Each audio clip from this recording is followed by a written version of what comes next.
आनंद नगर स्थित शासकीय उच्चतर माध्यमिक विद्यालय में शिक्षा के क्षेत्र में सरकारी स्कूलों में एक नई पहचान बनाई है। शास्त्रीय उत्तर माध्यमिक विद्यालय आनंद नगर पर 2500 से अधिक छात्र शिक्षक ग्रहण करते हैं।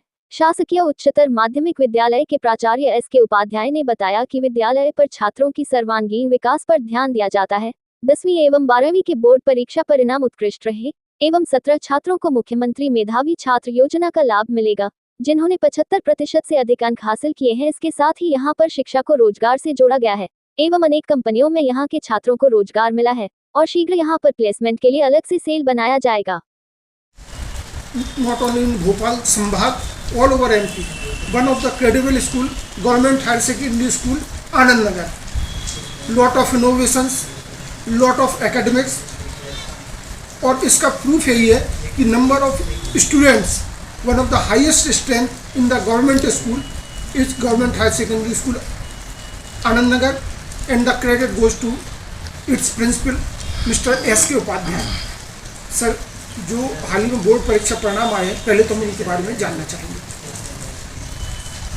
देखिए, इस वर्ष का जो परीक्षा परिणाम है हमारा 12वीं का लगभग 62% के आसपास रहा है, जो कि पिछले साल से लगभग 10% अधिक है, 11% अधिक है। इसी तरह से जो 10वीं का परीक्षा परिणाम है वो लगभग 64% रहा है, जिसमें हमारे जो कुल बच्चे थे, छात्र संख्या थी, वो लगभग 199 थी, जिसमें से 72 बच्चे प्रथम श्रेणी से पास हुए। सर, ये जो मुख्यमंत्री मेधावी छात्र योजनाओं के तहत जिसके 75% ऐसे भी कुछ छात्र रहे हैं जी, इसमें हमारे पास कुल 17 छात्र ऐसे हैं जिनको कि मेधावी योजना के अंतर्गत लैपटॉप मिलेगा आने वाले समय में। साथ ही साथ जो बच्चे हैं, 17 बच्चों के अलावा 72 बच्चे ऐसे हैं जिन्होंने प्रथम श्रेणी से अपनी 12वीं को उत्तीर्ण किया है। सर, देखा जाए तो टोटल स्टूडेंट कितने थे 12th क्लास? टोटल हमारे पास 12th में स्टूडेंट थे 220 और 5th एंड 8th की अगर बोर्ड परीक्षा परिणाम होती है, उनका परीक्षा परिणाम पूरी तरह से 100%। Sir, how many student in 1 and 12th class?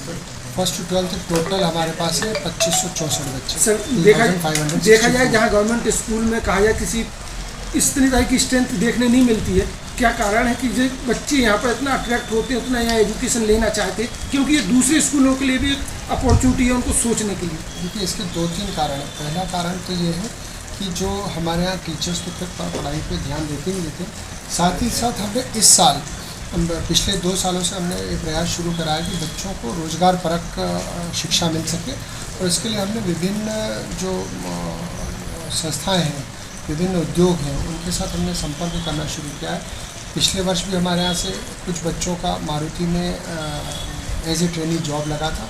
इस वर्ष भी मारुति और HCL पास करने के बाद लेकिन वो उन्होंने क्लियर किया। पिछले साल भी एक अच्छी संख्या थी और इस साल भी अच्छी संख्या है, और धीरे धीरे हमारे यहाँ पे हमने इसके लिए प्लेसमेंट सेल भी बना दिया, टीचर्स को उसका प्रभारी बना दिया, और उसमें हम आसपास की जैसे मंडीदीप हमारा इंडस्ट्रियल एरिया है, तो हम उसके में भी ट्राई कर रहे हैं कि वहाँ पे लोगों को, बच्चों को जो 18 वर्ष से ऊपर है, उनको जॉब मिल सके, ताकि बेहतर वो अपनी पढ़ाई के साथ साथ जॉब करते हुए खर्चों को। एक जनरल पब्लिक की जो गवर्नमेंट स्कूल के बारे में अवधारणा थी या अवधारणा है जिसको कहा है, उसको काफ़ी हद तक आपने यहाँ government higher secondary school Anand Nagar में जिस तरह का आप स्टूडेंट स्ट्रेंथ है, nearly 3000 student studying from 1 to 12। Sir, किस तरह से आप और इसको मैनेज करके जाएंगे कि और भविष्य में और यहाँ पर सभी गवर्नमेंट स्कूल इस तरह से अचीव कर पाएँ? देखिए सर, सबसे महत्वपूर्ण बात होती है मोटिवेशन, चाहे वो शिक्षकों का हो चाहे बच्चों का हो।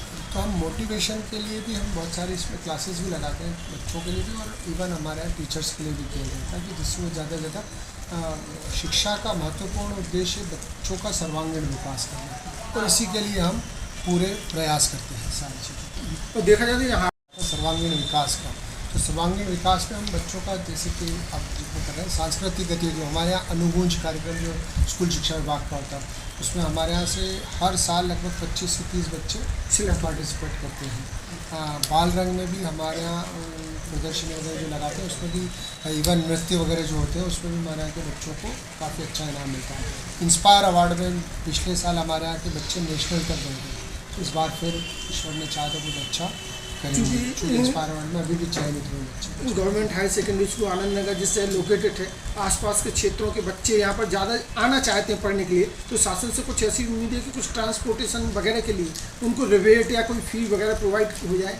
मैं 2-3 चीज़ें चाहता हूँ। वास्तव में हमारे पास एक तो जगह का अभाव है, कमरे हमारे पास बहुत कम है, और जैसा कि स्कूल की ख्याति है या ईश्वर की कृपा समझ लीजिए, सारे बच्चे आसपास के हमारे स्कूल में आना चाहते हैं। अब एक तो अगर उनको ट्रांसपोर्टेशन की सुविधा मिल जाती है तो ये उनके लिए ज़्यादा बेहतर होगा कि कुछ सस्ते में, जैसे कॉलेजों में अभी गवर्नमेंट ने स्कीम शुरू की कि 1 रुपये में वो पहुंच जाएंगे, ऐसी कुछ स्कीम इधर भी चल जाए तो आसपास के जो ग्रामीण क्षेत्रों से आने वाले बच्चे हैं आसानी वो आसानी हो जाएगी। जैसे CM राइज में भी बसों की निःशुल्क व्यवस्था है, ऐसा कुछ यहाँ भी हो जाएगा तो थोड़ा आसान हो जाएगा। सर्वांगीण विकास का, तो सर्वांगीण विकास में हम बच्चों का, जैसे कि अब जिक्र कर रहे हैं, सांस्कृतिक गतिविधि, हमारे यहाँ अनुगूंज कार्यक्रम जो स्कूल शिक्षा विभाग का होता है, उसमें हमारे यहाँ से हर साल लगभग 25 से 30 बच्चे पार्टिसिपेट करते हैं। बाल रंग में भी हमारे यहाँ प्रदर्शनी वगैरह जो लगाते हैं, उसमें भी इवन नृत्य वगैरह जो होते हैं उसमें भी हमारे यहाँ के बच्चों को काफ़ी अच्छा इनाम मिलता है। इंस्पायर अवार्ड में पिछले साल हमारे यहाँ के बच्चे नेशनल तक गए थे, इस बार फिर ईश्वर ने चाहा तो कुछ अच्छा करेंगे। चूँकि इंस्पायर अवार्ड में अभी भी चयनित हुए बच्चे। Government higher secondary school Anand Nagar जिससे लोकेटेड है, आसपास के क्षेत्रों के बच्चे यहाँ पर ज़्यादा आना चाहते हैं पढ़ने के लिए, तो शासन से कुछ ऐसी उम्मीद है कि कुछ ट्रांसपोर्टेशन वगैरह के लिए उनको रिबेट या कोई फी वगैरह प्रोवाइड हो जाए। मैं 2-3 चीज़ें चाहता हूँ। वास्तव में हमारे पास एक तो जगह का अभाव है, कमरे हमारे पास बहुत कम है, और जैसा कि स्कूल की ख्याति है या ईश्वर की कृपा समझ लीजिए, सारे बच्चे आसपास के हमारे स्कूल में आना चाहते हैं। अब एक तो अगर उनको ट्रांसपोर्टेशन की सुविधा मिल जाती है तो ये उनके लिए ज़्यादा बेहतर होगा कि कुछ सस्ते में, जैसे कॉलेजों में अभी गवर्नमेंट ने स्कीम शुरू की कि 1 रुपये में वो पहुंच जाएंगे, ऐसी कुछ स्कीम इधर भी चल जाए तो आसपास के जो ग्रामीण क्षेत्रों से आने वाले बच्चे हैं आसानी वो आसानी हो जाएगी।